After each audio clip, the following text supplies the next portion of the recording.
Chers téléspectateurs, bonsoir et bienvenue dans cette émission Économie et Société. Aujourd'hui, nous allons vous parler de l'élimination des barrières non tarifaires au Burundi. Dans le cadre de la promotion du commerce au Burundi et à travers les États membres de la communauté africaine, le gouvernement du Burundi a mis en place, en 2009, un comité national de suivi des mécanismes d'élimination des barrières non tarifaires au sein des États de la communauté est-africaine. Le comité a la mission d'identifier et d'inventorier toutes les barrières non tarifaires rencontrées au Burundi et dans d'autres pays membres de la communauté est-africaine et de proposer un plan d'action, les moyens et les mécanismes pour les éliminer. Le comité est à l'œuvre et a déjà éliminé plus de 114 barrières en collaboration avec d'autres comités des pays membres de la communauté. Les barrières non tarifaires sont des mesures d'ordre technique, administratif ou juridique, autres que les droits de douane et taxes qui pourraient constituer des obstacles au commerce. Le comité effectue une évaluation trimestrielle de la mise en application des recommandations émises et identifie les nouvelles barrières qui seraient nées au cours des 3 mois. Actuellement, les commerçants, les transporteurs et les administratifs du Burundi témoignent du pas déjà franchi dans l'élimination de ces barrières grâce à l'instauration des comités chargés de suivi des mécanismes d'élimination des barrières non tarifaires implantés dans chaque État membre de l'EAC. Après la visite du mois d'août 2016, les membres du Comité national de suivi des mécanismes d'élimination des barrières non tarifaires ont effectué une descente du 28 février au 3 mars 2017 à Gitega, Muyinga, Changuzo, Makamba et Rumonge dans le même objectif d'évaluer la mise en œuvre des mesures prises pour l'élimination des barrières non tarifaires dernièrement identifiées et faire le constat d'autres barrières qui seraient nées au cours des 3 mois. Émile Ndigirié, président suppléant du comité et conseiller au bureau économique à la 2e vice-présidence de la République, explique le fonctionnement du comité et fait une appréciation générale du travail déjà battu par le comité. Il y fait également le point sur les ambitions de ce comité en vue d'assainir de plus le climat des affaires au Burundi et entre les États membres de la communauté est-africaine. L'objectif de cette descente, c'est d'identifier les nouvelles barrières non tarifaires. Nous avons une série de barrières non tarifaires, c'est la matrice nationale, ce sont des barrières intérieures surtout. Et nous essayons de les identifier et puis de discuter entre nous et puis de toucher les secteurs concernés pour essayer de les éliminer. Nous avons déjà éliminé beaucoup de barrières non tarifaires ici au Burundi. Parmi ces barrières, les barrières que nous avons éliminées, il y a au niveau des barrières internes, il y a eu la suppression des taxes communales qu'on impose sur les camions en transit. Il y avait une taxe de 15 000. Bon, notre comité a supprimé cette barrière. Il y a aussi la suppression des barrières municipales, des taxes municipales qu'on imposait aux camions en transit aussi, des grands camions de transport international. Pour les barrières externes qui affectaient le Burundi, il y avait la plupart de ces barrières étaient liées à l'ordre des procédures administratives et aussi à la lenteur dans les procédures de dédouanement et aussi aux barrières policières dans les routes. Et pour ce qui concerne la lenteur dans les procédures administratives pour dédouaner les marchandises, et les comités nationaux ont proposé l'implantation des postes frontières à arrêt unique. Ici, nous avons déjà les 3 postes frontières à arrêt unique. Il y a celui d'Oruhwa, qui est bien construit et qui est opérationnel. Il y a celui de Gasenyi à Kirundo, qui est opérationnel aussi, et celui de Kobero. Et nous sommes en train de proposer pour qu'on implante un autre poste frontière aérienne à Mabanda. Vous voyez que le poste de Mabanda se trouve à 19 km de la frontière. Il y a des fuites au niveau de la collecte des recettes. Au niveau du ministère à la présidence chargée de la communauté africaine, on reconnaît la bonne collaboration entre les comités nationaux chargés du suivi des mécanismes d'élimination des barrières non tarifaires et le secrétariat général de la communauté des États de l'Afrique de l'Est. C'est un comité qui est au niveau national et qui se trouve aussi dans tous les autres pays partenaires de la communauté africaine. Ce comité a le rôle d'identification, du suivi et de l'élimination des barrières non tarifaires. Alors, quand on a fini d'identifier les barrières non tarifaires au niveau national, le secrétaire général de la communauté africaine organise un forum régional où tous les membres de ces comités nationaux au sein de ces différents pays se rencontrent pour procéder à l'élimination des barrières non tarifaires dans le cadre régional. Donc le forum régional est organisé une fois par trimestre et il est organisé dans un des pays de la communauté africaine. Alors les experts qui sont membres des comités nationaux se rencontrent, analysent les barrières non tarifaires qui se trouvent déjà dans la matrice, qui sont déjà identifiées comme barrières non tarifaires. On procède alors à ces éliminations. Le comité aussi, lors de ces forums, le comité a le rôle d'identifier les nouvelles barrières non tarifaires qui sont imposées par un des pays à un autre pays. Ces barrières non tarifaires, une fois convenu que réellement ce sont les nouvelles barrières non tarifaires, sont rapportées dans la matrice de la communauté africaine pour que le pays qui impose ces barrières non tarifaires puisse en faire le suivi et donner rapport de l'élimination de ces barrières non tarifaires à la prochaine réunion du forum de la communauté africaine. Au niveau de ce forum aussi, on analyse le rapport des activités trimestrielles des comités nationaux. Parce que les comités nationaux sont appelés à faire des activités et donner rapport trimestriellement au secrétariat général de la communauté africaine lors de ces forums organisés par le même secrétariat. Ces rapports sont analysés et des fois, c'est une occasion d'échange d'expériences, des activités qui peuvent se faire et comment on peut éliminer les barrières non tarifaires. Le forum également est composé par les membres des comités nationaux de différents pays et un cadre également reconnu pour explorer les modalités d'autres voies et moyens et de faire le développement du commerce interrégional. Les transporteurs de grands camions sont également témoins que beaucoup ont été faits dans le sens d'améliorer le transport interne et international. C'est notamment le nombre de barrières de contrôle et policiers et administratifs qui ont été sensiblement réduites. De Dar es Salaam à Kobero, le contrôle au pont bascule est passé de 15 à 7 et les frais de transit en Tanzanie par camion sont passés de $500 à $152. Et le Burundi était assujetti à une taxe de $500 comme péage routier de tout le camion qui est entré sur le sol tanzanien. Mais les Tanzaniens payaient ces $152. Mais lorsque le comité a invité l'association de transporteurs internationaux du Burundi à faire partie du comité, nous avons soulevé la question, mais grâce aux membres du comité et à la sous-région, la taxe a été harmonisée à $152. Actuellement, chaque camion immatriculé burundais qui entre en Tanzanie paye 152 comme vice-versa, le camion tanzanien qui entre sur le sol burundais paye $152. De deux, après le début du travail du comité et la participation de l'association des transporteurs internationaux du Burundi dans le comité, auparavant il y avait beaucoup de barrières policières le long de la route de Bujumbura vers Kobero. Mais actuellement c'est presque zéro.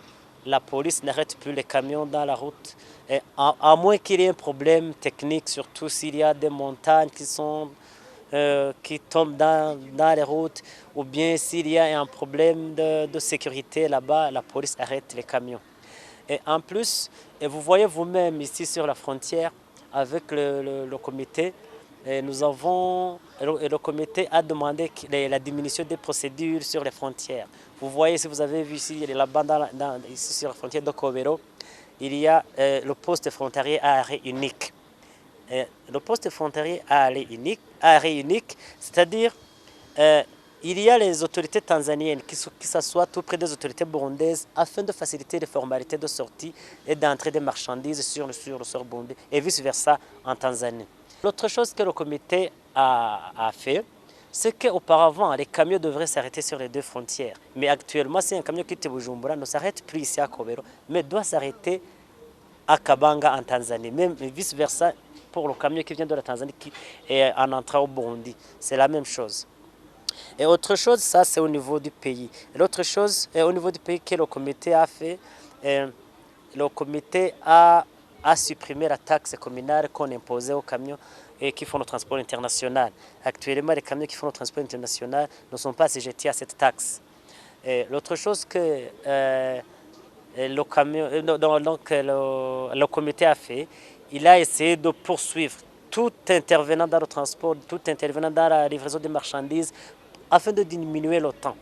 C'est-à-dire que si vous êtes importateur, si vous faites traîner au camion, le comité doit quelquefois vous téléphone, vous demande pourquoi est-ce que le camion est là. Pourquoi est-ce que ce camion passe 3 jours, 4 jours, 5 jours au port. Et lorsque le comité entend réellement se trouve le problème, on essaie de résoudre. Ça, c'est au niveau du Burundi. Au niveau régional, et le comité auparavant en Tanzanie, il y avait 15 ponts bascules à partir de Dar es Salaam jusqu'à Bujumbura.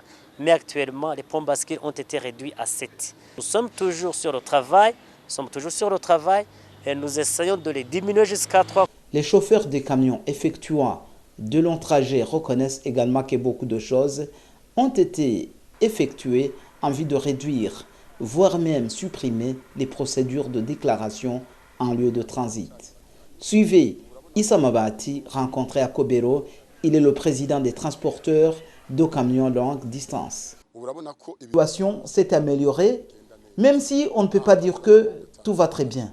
Les choses vont bien par rapport aux années antérieures. Selon toujours Issa Mabati, les désagréments actuels que les chauffeurs des camions éprouvent actuellement sont dus à la paresse des déclarants ou l'incapacité pour cautionner les marchandises. Les commerçants qui effectuent le transport interne des marchandises sont également témoins des améliorations émanant du travail du comité. Toutefois, il signale que les barrières et les taxes administratives constituent une autre sorte de barrière à laquelle le comité devrait se pencher. Il demande à ce que le seul interlocuteur en matière de perception des taxes soit l'Office burundais des recettes, le BR, en vue d'éviter une multiple taxation et partant faciliter le commerce au Burundi. Les commerçants de Kayogoro demandent également au gouvernement du Burundi d'aménager des pistes menant vers la frontière burundo-tanzanienne car elle constitue une autre barrière non tarifaire au commerce d'une si grande taille à ne pas négliger. Du côté de la police de l'air et du contrôle de la frontière et des étrangers, PAF, beaucoup de choses ont été mises en application pour faciliter la libre circulation des personnes dans les États membres de la communauté est-africaine. C'est notamment la mise en place des postes à arrêt unique à Gasenyi, Nemba, Kobero et Ruhwa, où la police burundaise travaille conjointement avec les agents de police des pays voisins et le contrôle se fait uniquement à l'entrée, ainsi que la suppression des frais d'octroi de laissez-passer individuels qui coûtaient 300 francs burundais. Toutefois, des barrières non tarifaires se font toujours remarquer dans le travail de la PAF. C'est notamment le système informatique qui n'est pas fonctionnel et la PAF utilise toujours des registres pour le contrôle des mouvements d'entrée et de sortie, le manque des infrastructures adéquates au poste frontalier de Mugina, l'inaccessibilité au bureau de la PAF à cause de la longue distance qui sépare les postes, ce qui fait que certains Burundais traversent la frontière tanzanienne dans la clandestinité. Le commissaire général adjoint de la PAF et membre du comité d'élimination des barrières non tarifaires, Salvatore Nkurunziza, dit que la police va analyser la possibilité de fermer la frontière à Kobero à 22 h au lieu de 18 h comme c'est le cas pour les autres postes à arrêt unique, dans le but de faciliter la circulation sur cette frontière. En principe, ces postes à arrêt unique devraient normalement ouvrir 24 heures sur 24 heures, en principe. Mais compte tenu des difficultés pour chaque pays, il arrive que le pays n'ouvre pas la frontière 24 heures sur 24 heures. Ça veut dire que les deux pays doivent s'entendre pour voir si toutes les conditions sont réunies pour pouvoir ouvrir le poste 24 heures sur 24 heures. Mais peut-être avec les difficultés liées à l'insécurité, peut-être qu'on pourra étendre, dans un premier temps, on pourra étendre les heures d'ouverture, comme on l'a fait à Gassé-Ninemba, qui ouvre jusqu'à 22 heures. On pourra peut-être aussi proposer qu'on puisse aller jusqu'à 22 heures dans un premier temps, quitte à ce que, si les conditions effectivement se réunissent, on pourra peut-être plus tard ouvrir 24 heures sur 24 heures à ce poste. Au niveau du tourisme et de l'hôtellerie, Edouard Bagumako, qu'on a rencontré sur les rives du lac Tanganyika, lui aussi s'en réjouit, car la taxe de 5% du chiffre d'affaires a été supprimée. C'est vrai que le gouvernement a levé certaines taxes qui handicapaient le développement du secteur hôtelier, comme la taxe hôtelière et touristique, qui pouvait grever jusqu'à 130 millions de francs bouts à certains hôtels. Mais maintenant, il reste encore notamment la taxe sur la valeur ajoutée, TVA, qui constitue un handicap. Nous sommes en train de voir comment négocier avec le gouvernement pour que nous puissions bénéficier des mêmes avantages que les entreprises exportatrices. 5 dernières années, on voit des actions louables dans ce sens en matière d'élimination de barrières non tarifaires. Vous savez, les barrières non tarifaires, des fois, constituent de véritables obstacles, soit aux investisseurs burundais, soit pour les investisseurs étrangers. Et je crois que vraiment les efforts sont louables. Je conviens qu'il y a encore des pas à franchir, mais le travail abattu est déjà louable. Je peux dire que globalement, c'est vraiment satisfaisant, même si le chemin à parcourir reste encore long. Et je dois dire qu'en matière d'élimination des barrières non tarifaires, c'est un processus. On n'en arrive jamais à éliminer définitivement les barrières non tarifaires. Si on en élimine une ou deux, dans 2 ou 3 ans, il en apparaîtra d'autres avec l'évolution de la société burundaise et de la société mondiale. Claudette Ngendadoumé, présidente de l'Association des femmes d'affaires du Burundi, AFAB, estime elle aussi qu'en collaboration avec le comité du PNT, les femmes d'affaires sont facilitées dans leurs activités. Même son de cloche pour la coordinatrice de l'Association des femmes rapatriées du Burundi, Afrabou, Barouike Marie Concessa. Les problèmes qu'elles rencontrent à ces frontières sont généralement dus au fait qu'elles sont ignorantes. Les femmes qui font ce petit commerce transfrontalier sont souvent même analphabètes. Celles qui ne sont pas analphabètes, elles sont tellement loin, je crois, de Bujumbura, qu'elles ne connaissent même pas la réglementation en rapport avec le commerce, la réglementation en rapport avec l'exportation et l'importation, ce qui fait qu'elles se font vraiment avoir à ces frontières. Je voudrais saluer aussi l'action que nous avons faite avec l'OBR. Comme nous sommes en contact avec les institutions ici au Burundi, nous avons beaucoup travaillé avec l'OBR sur ce commerce transfrontalier et nous avons pu négocier une place et avoir une place dans l'espace de l'OBR à la frontière de Kobero comme un projet pilote pour avoir une place où les femmes dans le commerce transfrontalier seront bien accueillies, où nous aurons une petite salle de formation et d'information, où on les accueille, où on leur dit clairement, d'une façon simplifiée, on leur explique la loi, les taxes qu'ils doivent payer, on leur explique les attestations, toutes les attestations qu'ils doivent avoir en rapport avec la réglementation sur l'exportation. Et vraiment, nous félicitons beaucoup cette commission parce que les barrières non tarifaires sur ces taxes ont été sensiblement réduites. Et nous fréquentons ces taxes. Et les femmes petites commerçantes transfrontalières que nous encadrons fréquentent ces taxes et elles-mêmes témoignent que ces barrières vraiment ont été réduites. Et ce n'est pas seulement sur ces taxes. Quand on prend l'axe Bujumbura vers Ruhwa, parce qu'à travers ce projet, des fois, on va à Bukavu pour faire des échanges d'expériences. Nous avons vu vraiment que ces barrières ont été réduites très sensiblement. Au niveau de la FRABO, il s'agit de féliciter cette commission. Et nous nous félicitons aussi d'avoir contacté cette commission pour que notre projet soit bien mis en œuvre. Au niveau de la police spéciale de roulage et de la sécurité routière, PCR, plusieurs barrières de contrôle et policiers ont sensiblement diminué. Dans le but d'éliminer considérablement les barrières considérées comme non tarifaires, la police nationale du Burundi a pris des mesures conséquentes pour assurer la libre circulation des marchandises et pour aussi assurer la libre circulation des touristes au sein de la communauté est-africaine. Des barrières ont été éliminées pour laisser les transporteurs circuler librement sur tout le territoire national du Burundi à n'importe quelle heure. Les contrôles faits par la police ont été également réduits pour ne pas faire perdre du temps aux transporteurs internationaux. En assurant la sécurité du territoire, la police nationale du Burundi a aussi éliminé une autre barrière tarifaire qui peut être l'insécurité.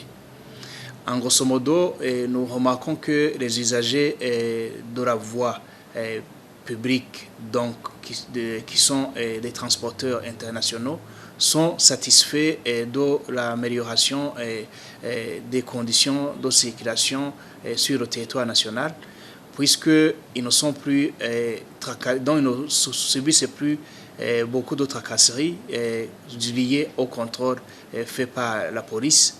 Le contrôle fait par la police est fait à très peu de postes de contrôle pour donc faciliter, pour ne pas faire perdre du temps à ces transporteurs internationaux.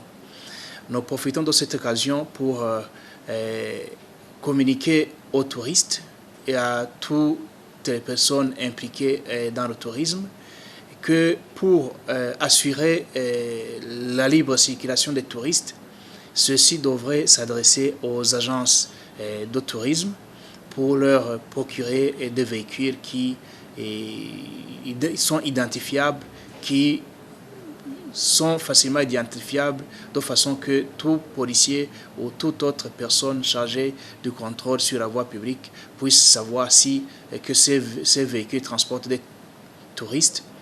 Et ceci pour faire que les touristes ne soient pas exposés au contrôle de tout le temps qui pourrait leur faire aussi faire perdre du temps. Voilà, c'est la fin de cette émission. Je vous remercie de l'avoir suivi et que Dieu vous bénisse.